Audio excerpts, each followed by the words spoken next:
Man Up, brought to you by Construction Professionals, a program dedicated to inspiring and helping men live lives of heroic virtue. Join Joe Stopulos every Monday at 9 a.m. and 9 p.m. on Iowa Catholic Radio. And now, it's time to Man Up. To Man Up on Iowa Catholic Radio. We are broadcasting from the Mercy One studios, heard on 1150 AM, 88.5 FM, 94.5 FM, and around the globe, streaming online at iowacatholicradio.com. Also, please like our show on Facebook, follow us on Twitter, subscribe to our podcast on iTunes, or wherever you get your podcasts. I am Joe Stopulos. Today I will be joined by Dan Horan, and we're going to discuss Thomas Merton's great book, The Seven Storey Mountain. Let's start in prayer. In the Father, Son, Holy Spirit. Amen. Saint Michael the Archangel, defend us in battle. Be our protection against the wickedness and the snares of the devil. May God rebuke him, we humbly pray, and do thou, O Prince of the heavenly host, by the power of God, cast into hell Satan and all the evil spirits who prowl about the world seeking the ruin of souls. Amen. In the name of the Father, and the Son, and the Holy Spirit. Amen. Excited to have Dan Horan on the show again today. He's been on, I'd say at least 3 times, back with Father Zach, and we've discussed a handful of different Merton books, but never really had an opportunity to explore probably his most famous work, which is the Seven Storey Mountain. So we're going to spend 20-some minutes here on this episode with Father Dan, really diving into the life of Thomas Merton as he explained it in this great book, and figure out what we as men can learn from this great work of literature. Stick around, we're going to head to a short break, and when we return, Father Dan Horan will be with us. Thank you, Construction Professionals, for underwriting Man Up. Construction Professionals have been long supporters of Iowa Catholic Radio, and we've seen their work firsthand. It's very impressive. They do remodeling or new construction that is innovative, functional, and designing what you want. cpcustomhomes.com. Thank you, Farm Bureau agent Cindy Schulte, for underwriting Catholic Women Now. As an authorized independent agent, Cindy's team can provide health insurance options from Wellmark Blue Cross Blue Shield of Iowa. Cindy Schulte at 1315 50th Street in West Des Moines, or on the web at cindyschulte.com. 515-226-2111.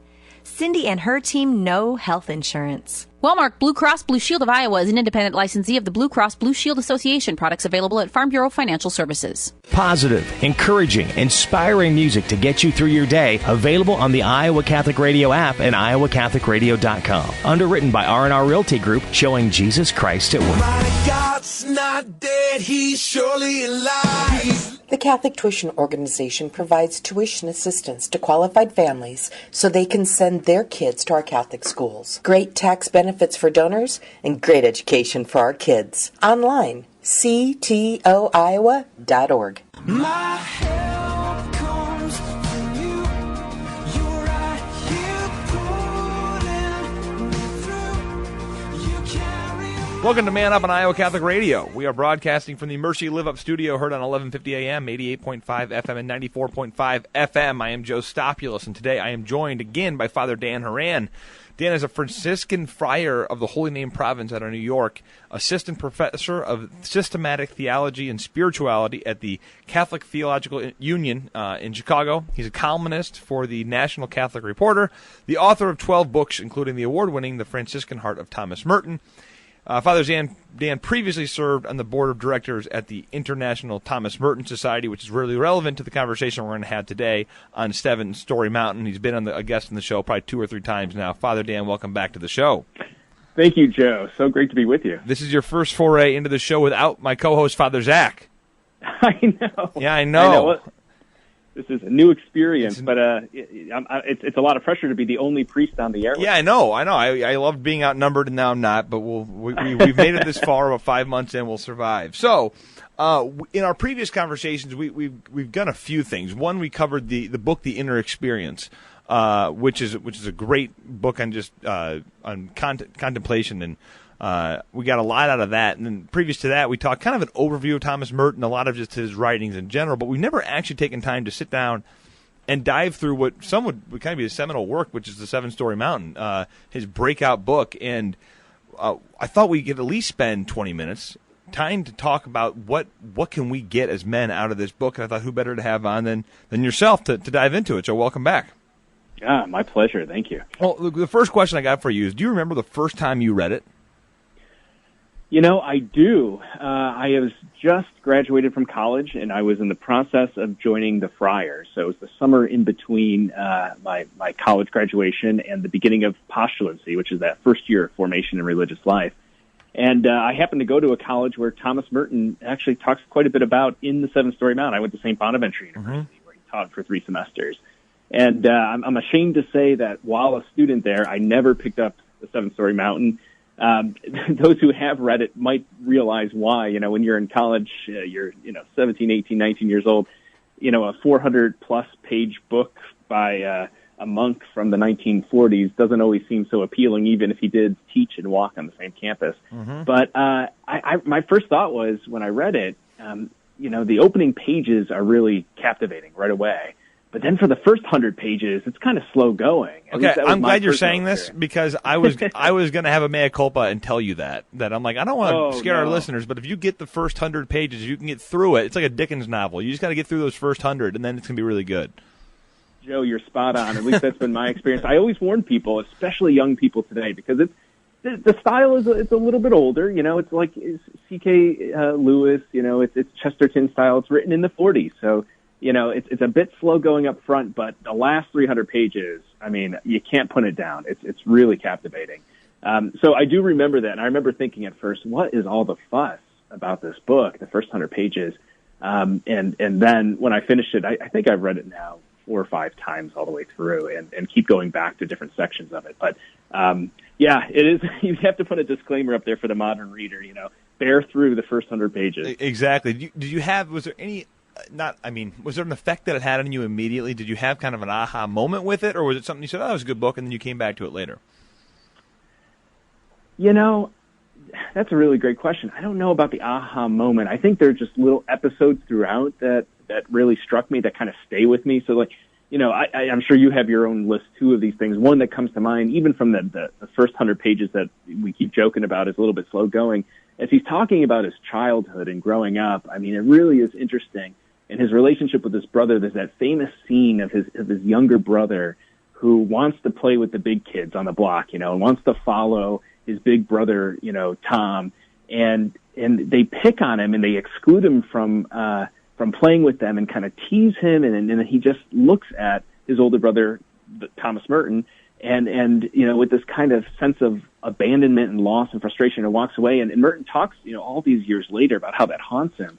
For me, that as the oldest of 4 boys, that always stayed with me. The power of the siblings, the power of fraternity, the power of, not even in the family, the witness of people looking up to you, that you don't always know the effect that you have on others by your actions, even little things, even kids playing. So things like that stayed with me. And then I said, oh, geez, this really relates to my own experience.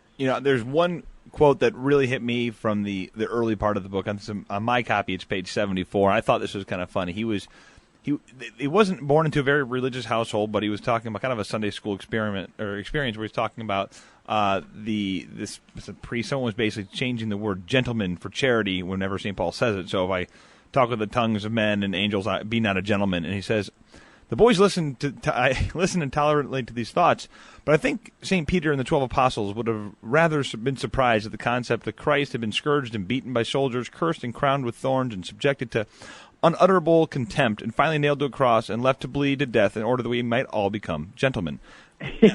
So his wit does come out in that the first 100 pages, and you get kind of this sense of he did feel that there was something more to the church early on, but he just never jumped into it. Yeah, that's so true. And that reminds me. Well, he does have a great sense of humor, and our listeners, you can go on YouTube, and there's a publisher called Now You Know Media that has audio recordings of Merton giving lectures to the novices and other monks. You could really hear his voice, and he's always cracking jokes, and he's got a real kind of joy about him with the seriousness of his faith too. But that also reminds me of his real skepticism on the one hand of religion. Like you said, Joe, he grew up in a not a particularly religious family, and of course lost both his mother and father by the time he was 16. They both died of cancer. But he one thing that is striking to me, and I remember again from the early part of the book, is when he was in this kind of skeptical, resistant phase to the faith, he nevertheless found himself drawn to places like churches. So he tells the story of being in Rome and going into these different cathedrals and going into these different churches. And at that point, he had no interest in religion, no interest in the faith, mentally, kind of consciously, and yet finds himself drawn to something deeper, drawn to the profundity of the architecture, to the art, to something there, even though he can't name it at the time, and only after the fact talks about divine providence. You know, one of the lessons for me in that kind of experience is that, you know, we might be very quick to judge folks, you know, people in our families, our friends, our coworkers or something, if they're not practicing the faith, if they're not going to church regularly, if they don't pray the same way we want to pray or are familiar with. And yet there may be things in their life, these little signs that maybe they're not even aware of, where God is speaking to them, reaching out to them, you know, drawing them to God's self. And so I think, you know, that's one of the great things too. He's really funny and caustic, and he uses, you know, at his own expense, he talks about his own sort of blindness and hesitancy and slowness to recognizing God's presence in his life. But to me, it's also a sign that we should be patient with others too, and ourselves. Yeah, and I think there's a reason you've probably read this book 4 times, is because you can continue to grab some of those nuggets out of it that you might not catch the first time through. Let's maybe step back a little bit here for our listeners who haven't either been introduced to this book or don't know enough about it. Let's talk just kind of a high-level overview of why was this book written and when was it written? Yeah, so Thomas Merton was somebody who aspired to be a writer, a novelist originally, and studied English literature as an undergrad and then as a master's student at Columbia University before entering religious life. And when he entered the monastery at Our Lady of Gethsemane in Kentucky, he was under the impression that one becomes a monk and kind of foregoes everything about their previous life. So if you're an artist, you never paint again. If you're a writer, you never write again. And yet his abbot, his religious superiors, recognized in him a real gift, that he was a very talented writer. And quite to his surprise, the abbot insisted that he write his spiritual autobiography. He encouraged him, in fact, as a young monk to tell this story. And so what he does is the Seven Storey Mountain, the title of which comes from Dante's, I'm trying to remember which of the 3 volumes now, but it comes from Dante in any event. And he organizes his own experience of conversion. So he begins in these famous opening lines of the book with his being born right in 1915, right at the opening of World War I, and then kind of travels up to the point that he enters the monastery. And so on the one hand, he writes this book. Why does he write it? He writes it because his religious superiors encourage him to. The second thing is he's writing it as a young monk, but he's not even solemnly professed. He's not ordained yet. He's still in studies, as we say. And it came out in 1948, actually on the Feast of St. Francis, October 4th, 1948. And it became, to everybody's surprise, probably most to Thomas Merton's surprise, this international bestseller. It hit the New York Times bestseller list right away. It sold hundreds of thousands of copies. It was just this kind of unexpected success. So he became a household name pretty quickly. You know, I think one of the biggest surprises to me is I didn't realize just how young he was when he wrote this. I mean, I had always assumed it was kind of like St. Augustine, which is compared to the most, where he was kind of the end of his life looking back on everything. And to your point, I mean, the book ends and he's just starting the monastery, basically. So it's everything up to that point, which is just kind of an interesting way of thinking of an autobiography, to write it about halfway through your life. Most people aren't doing that. Yeah, that's right. I mean, when it comes out, he's really in his early 30s. It's really extraordinary. Like you said, it does make you think. Nobody's asked me for my autobiography yet. Why exactly. What did I do? That's right. You know, and I think one of the things too, I mean, the kind of humorous thing is to look at that and say, like, oh, geez, you know, no one's interested in what's going on with us.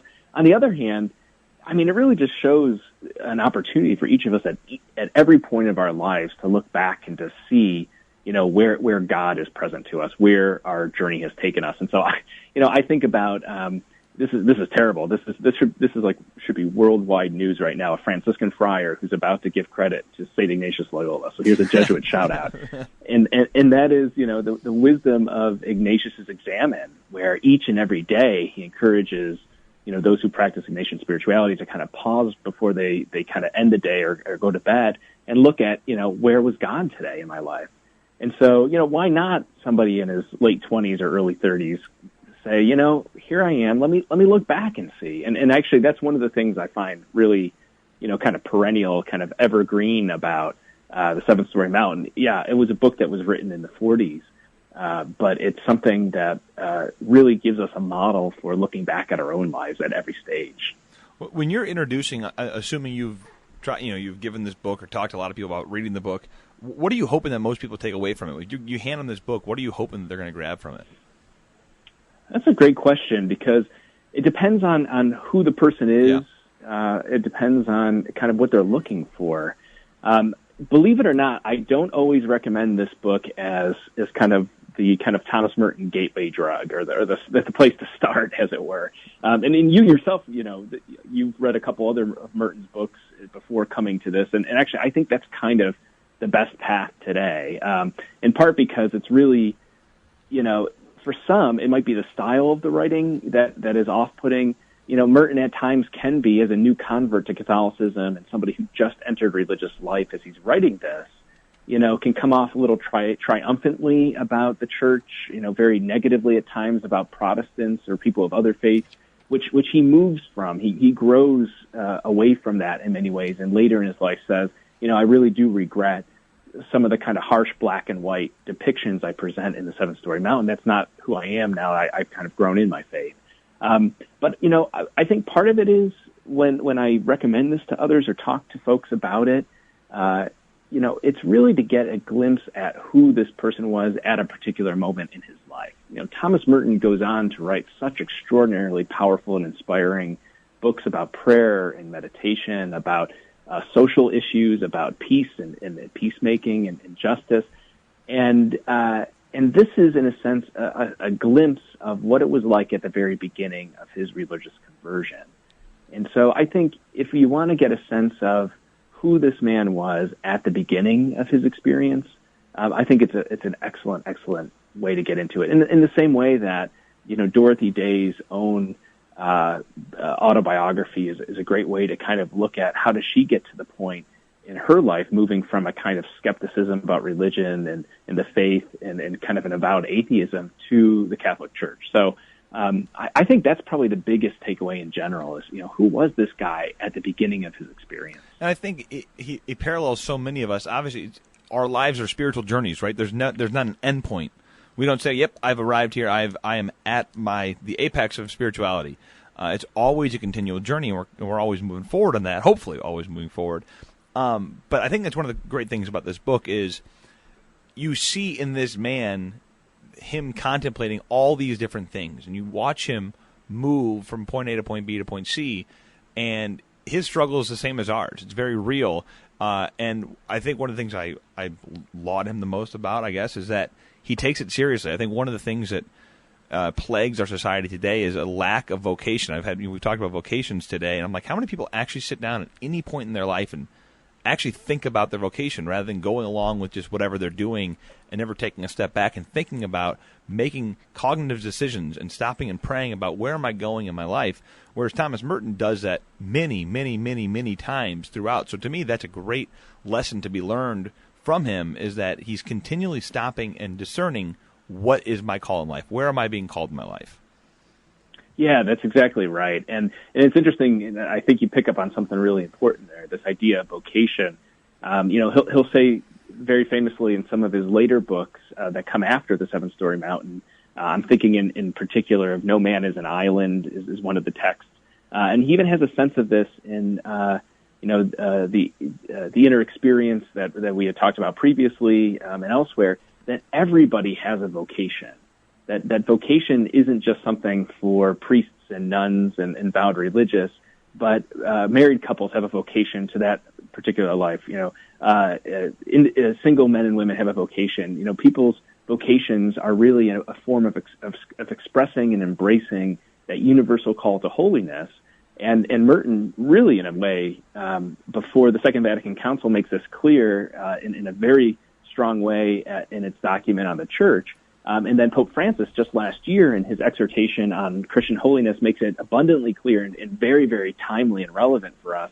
Merton is really struggling with this discernment in his own way, like you're saying, and then calling all of us, all of his sisters and brothers, to do that same kind of discernment. Where is God calling us beyond? I love what you just said there, Joe, about, so often we just kind of bebop through life, right? We just kind of mindlessly go through autopilot. And I think Merton models in the Seven Storey Mountain what it looks like for us to really be reflective about our life. Another thing I got from Merton, and especially in this book, is he understood that happiness was not found in material things. So he had the example of, he had success, he had knowledge, he had love, he had all these different things that people cling to, and he clearly realizes that that's not where happiness is found, even at a young age. And there's some just really great quotes. One of them, the more you try to avoid suffering, the more you will suffer, because smaller and more insignificant things begin to torture you in proportion to your fear of being hurt. The one who does the most to avoid suffering is, in the end, the one who suffers the most. And that's kind of a theme that he gets to, is that by trying to cling to the world and to avoid suffering, you're going to become depressed and you'll fall into all these things. And that's why he continues to work more to the extreme and finds himself to become a Trappist monk in the end, to get away from all those things and to really cling to God. Yeah, that's right. And he's somebody who's speaking from experience of suffering. I mentioned kind of in passing a few moments ago that, he lost his mother to cancer when he was 6 years old, and his father died 10 years later from brain cancer. At 16, he's effectively an orphan with his brother John Paul, his younger brother, and then his younger brother dies in the early 1940s and fighting in World War II, and so his entire immediate family, by the time he's in his mid-20s, pushing 30, he's alone, quote unquote, in the world, and so he's somebody who has kind of a real sense of loss and suffering. And you see that play out in his early life, and he catalogs that a lot in the Seven Storey Mountain, where he talks about how he spends kind of youthful indiscretions, how he gets kicked he loses his scholarship to Cambridge University, for example. He's a partier. He's somebody who, is very forthright about, in his youth, being a womanizer, not treating women with respect, not treating himself with respect, and just kind of bouncing around aimlessly. And I think, that's something that a lot of people, a lot of young men in particular, can relate to, especially under, regardless of what kind of suffering people have experienced, the stresses and pressures and kind of anxiety of our time, really challenges folks to say, where do I anchor myself? And a lot of people, I think, bounce around, with self-medication when it comes to alcohol and drugs or relationships or these sorts of things. And Merton had been there and done that, and he comes to say exactly that quote you shared, that, in trying to avoid the reality of your experience, you're going to end up suffering more. Mm-hmm. And then in the end, he really lives up to that quote of St. Augustine, that he's not going to be, he's going to be restless until he rests in God, and that's where he eventually turns his energy. Yeah, a couple more. We had a very short amount of time left, and one of the other big takeaways I had, this is actually a good friend of mine, convert to the church. Merton talks so often about daily Mass and how that's how he really found the Catholic Church. And a buddy of mine who converted to the church says, and after reading this book, he took him seriously and went to daily Mass, and that helped him fall in love with the church. So I think that's another great takeaway from this book, is the beauty of just daily Mass and the experience there. One last thing before we go. I'm actually heading to Gethsemane in a month. We're going to stop there with the family. Any suggestions when I'm there? Oh gosh, if there's possible, see Brother Paul Quinnen. He was one of Merton's novices and a poet, and he could tell you some real stories and maybe give you a behind the scenes look at some of Merton's life there. But it's a gorgeous place, gorgeous property, gorgeous prayerful holy place. So I wish you and the family all the best. Yeah, I think it's about a month from today, actually. So I will shoot him a note ahead of time then. Well, hey, Father Dan, I really appreciate your time again today. Joe, pleasure as always to be with you. Hey, thanks so much. We're headed to short. Thank you, Big Red Q Quick Print, for underwriting the Sports Report. Family owned and operated since 1980, Big Red Q Quick Print is a full-service print shop ready to help you with all your printing needs with speed and accuracy. Forms, manuals, brochures, letterhead, envelopes, business cards, custom invitations, design, and bindery. Big Red Q Quick Print, located across from Merle Hay Mall. Online at bigredq-desmoines.com. Big Red Q Quick Print. We make printing easy. Hey friends, John Leonetti here. Big thanks to R&R Realty Group for underwriting my show and for their support of Iowa Catholic Radio.